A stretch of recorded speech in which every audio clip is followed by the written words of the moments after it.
എല്ലാവർക്കും സുഖമാണെന്ന് വിശ്വസിക്കുന്നു. ബാങ്ക് അക്കൗണ്ടുള്ള ആളുകൾ ദിവസങ്ങൾ അറിഞ്ഞിരിക്കേണ്ട വളരെ പ്രധാനപ്പെട്ട ചില കാര്യങ്ങളാണ് ഈ വീഡിയോ വ്യക്തമാക്കുന്നത്. തുടർച്ചയായ 9ാം തവണയും റിപ്പോ നിരക്കിൽ മാറ്റം വരുത്താതെ റിസർവ് ബാങ്കിന്റെ നവ അവലോകന യോഗം അവസാനിച്ചു. കേന്ദ്ര ബാങ്കിന്റെ പണനയ കമ്മിറ്റി റിപ്പോ നിരക്ക് 6.5% നിശ്ചയിച്ചു. പണപ്പെരുപ്പം പ്രതീക്ഷിച്ച ലക്ഷ്യത്തിലേക്ക് ഇനിയും എത്താത്ത സാഹചര്യത്തിലാണ് RBIയുടെ പുതിയ തീരുമാനം. പണനയ യോഗത്തിലെ 6ൽ 4 പേരും റിപ്പോ നിരക്കിൽ മാറ്റം വരുത്താതെ തുടരുന്നതിനെ അനുകൂലിച്ചു എന്ന് ഗവർണർ ശക്തികാന്ത ദാസ് അറിയിച്ചു. പണപ്പെരുപ്പം 4% എത്തിച്ചതിന് ശേഷം മാത്രമേ നയമാറ്റം പരിഗണിക്കുകയുള്ളൂ എന്നും ഗവർണർ പറഞ്ഞു. റിസർവ് ബാങ്ക് പലിശ നിരക്കിൽ മാറ്റം വരുത്താതെ ഇതിങ്ങനെ തുടരുകയാണ് എങ്കിലും SBI കഴിഞ്ഞ മാസം വായ്പാ പലിശ നിരക്കിൽ വർധനവ് വരുത്തിയിരുന്നു. ഇതിന്റെ പിന്തുണ പിടിച്ച് മറ്റു ബാങ്കുകളും പലിശ വർദ്ധിപ്പിച്ചേക്കും എന്ന ആശങ്ക നിലനിൽക്കുന്നുണ്ട്. അങ്ങനെ വരികയാണ് എങ്കിൽ എല്ലാ ബാങ്കുകളിൽ നിന്നും ലോൺ എടുത്തിട്ടുള്ള ആളുകൾക്ക് ഇത് തിരിച്ചടിയാകും. RBI മറ്റ് ബാങ്കുകൾക്ക് നൽകുന്ന വായ്പയുടെ പലിശ നിരക്കാണ് റിപ്പോ. മറ്റൊരു ബാങ്കിംഗ് അറിയിപ്പ്. പല ആവശ്യങ്ങൾക്കായി ഇന്നത്തെ കാലത്ത് ഒരാൾക്ക് ഒന്നിലധികം ബാങ്ക് അക്കൗണ്ടുകൾ ഉണ്ടാകും. കേന്ദ്ര സംസ്ഥാന സർക്കാരുകളുടെ വിവിധ ആനുകൂല്യങ്ങൾ ലഭിക്കുന്നതിന് ഒരു ബാങ്ക് അക്കൗണ്ട് ഉണ്ടായിരിക്കേണ്ടത് പ്രധാനമാണ്. എന്നാൽ ഒന്നിലധികം ബാങ്ക് അക്കൗണ്ട് ഉണ്ട് എങ്കിൽ റിസർവ് ബാങ്ക് ഓഫ് ഇന്ത്യ പിഴ ചുമത്തുമെന്നുള്ള വാർത്ത ഈ അടുത്ത് പ്രചരിക്കുകയുണ്ടായി. ഇതോടെ ഒന്നിലധികം ബാങ്ക് അക്കൗണ്ടുകളുള്ള ഉടമകൾ പരിഭ്രാന്തരായിരുന്നു.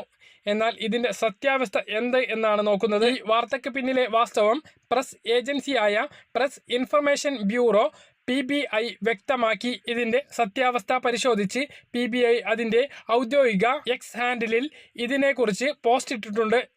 PBI പറയുന്നത് പ്രകാരം റിസർവ് ബാങ്ക് ഓഫ് ഇന്ത്യ അത്തരമൊരു മാർഗനിർദ്ദേശം ഇതുവരെ പുറപ്പെടുവിച്ചിട്ടില്ല. ഇത്തരം വ്യാജ വാർത്തകളെക്കുറിച്ച് ഉപഭോക്താക്കൾക്ക് മുന്നറിയിപ്പും നൽകുന്നുണ്ട്. നിലവിൽ ഉപഭോക്താക്കൾ ഒന്നിലധികം അക്കൗണ്ട് ഉണ്ട് എങ്കിൽ യാതൊരുവിധ പിഴയും അടയ്ക്കേണ്ടതില്ല എന്നും ഈ വ്യാജ വാർത്ത കണ്ട് ആരും അക്കൗണ്ടുകൾ ഒന്നും ക്ലോസ് ചെയ്യേണ്ടതില്ല എന്നും ഇത്തരം വാർത്തകൾ ഏജൻസി തുടർച്ചയായി നിരീക്ഷിക്കുന്നുണ്ട് എന്നും ഇത്തരം വാർത്തകൾ ശ്രദ്ധയിൽപ്പെട്ടാൽ അറിയിക്കണം എന്നും PBI ആവശ്യപ്പെട്ടിട്ടുണ്ട്. സർക്കാരുമായി ബന്ധപ്പെട്ട എന്തെങ്കിലും വാർത്തകളോ മാർഗനിർദ്ദേശങ്ങളോ പരിശോധിക്കാൻ PBI ഫാക്ട് ചെക്കിന്റെ സേവനവും ഉപയോഗിക്കാം എന്നും ഇതിനായി തെറ്റിദ്ധരിപ്പിക്കപ്പെട്ട വാർത്തയുടെ സ്ക്രീൻഷോട്ട് അല്ലെങ്കിൽ ട്വീറ്റ്, ഫേസ്ബുക്ക് പോസ്റ്റ് അല്ലെങ്കിൽ വാർത്തയുടെ URL അഥവാ ലിങ്ക് എന്നിവ PBI ഫാക്ട് ചെക്കിന്റെ വാട്സപ്പ് നമ്പറായ 8799711259 അയക്കുകയോ factcheck@pbi.gov.in എന്ന മെയിലിലേക്ക് ഇമെയിൽ ചെയ്യണമെന്നും PBI അറിയിച്ചു. അപ്പോൾ ഒരാൾക്ക് ഒന്നിൽ കൂടുതലോ അതിൽ കൂടുതലോ ബാങ്ക് അക്കൗണ്ട് ഉണ്ട് എങ്കിൽ യാതൊരുവിധ പ്രശ്നവും ഇല്ല. അതിന് RBI പ്രത്യേക പിഴ ഈടാക്കില്ല എന്നും പ്രധാനമായിട്ട് ഓർമ്മിപ്പിക്കുന്നു. അടുത്ത അറിയിപ്പ്. എല്ലാ ലൈഫ് ഇൻഷുറൻസ് സമ്പാദ്യ പോളിസികളിലും പോളിസി ഉടമക്ക് വായ്പാ സൗകര്യം ലഭ്യമാക്കണം എന്ന് insurance regulatory and development authority വ്യക്തമാക്കി. പോളിസികളുടെ നിബന്ധനകളും ഉപാധികളും സംബന്ധിച്ച് വിലയിരുത്താൻ നേരത്തെ അനുവദിച്ച 15 ദിവസത്തെ സമയം 30 ദിവസമാക്കി കൂട്ടിയതായും IRD അതോറിറ്റി പുറത്തിറക്കിയ സർക്കുലറിൽ വ്യക്തമാക്കുന്നു. പെൻഷൻ പ്ലാനുകളിൽ ചില അടിയന്തര ആവശ്യങ്ങൾക്കായി പണം ഭാഗികമായി പിൻവലിക്കാനും ഇനി മുതൽ സാധിക്കുന്നതാണ്. ഉന്നത പഠനം, മക്കളുടെ വിവാഹം, വീട് നിർമ്മാണം, ചികിത്സ തുടങ്ങിയ ആവശ്യങ്ങൾക്കാണ് ഇങ്ങനെ പണം പിൻവലിക്കാനാകുക. മറ്റൊരറിയിപ്പ്.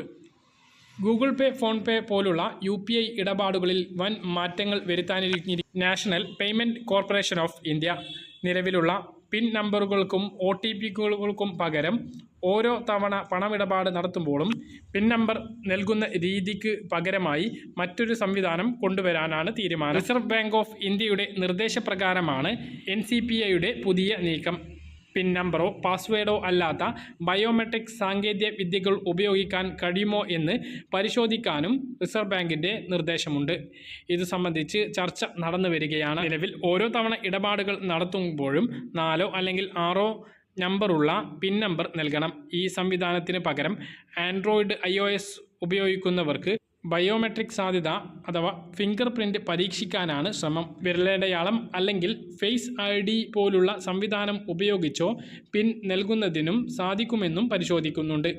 ആദ്യഘട്ടത്തിൽ PIN സംവിധാനവും ബയോമെട്രിക് രീതിയും ഒരുമിച്ച് നിലവിൽ വരുന്ന രീതിയിലാണ് സംവിധാനം കൊണ്ടുവരിക. ഇതിൽ ഉപഭോക്താക്കൾക്ക് ഇഷ്ടമുള്ള രീതിയിൽ പണം അയക്കാനാകും. പിന്നീട് ബയോമെട്രിക് പരിചയപ്പെടുമ്പോൾ പിൻ നമ്പർ ഒഴിവാക്കി പൂർണ്ണമായും ബയോമെട്രിയിലേക്ക് മാറാനാണ് കോർപ്പറേഷൻ തയ്യാറെടുക്കുന്നത്.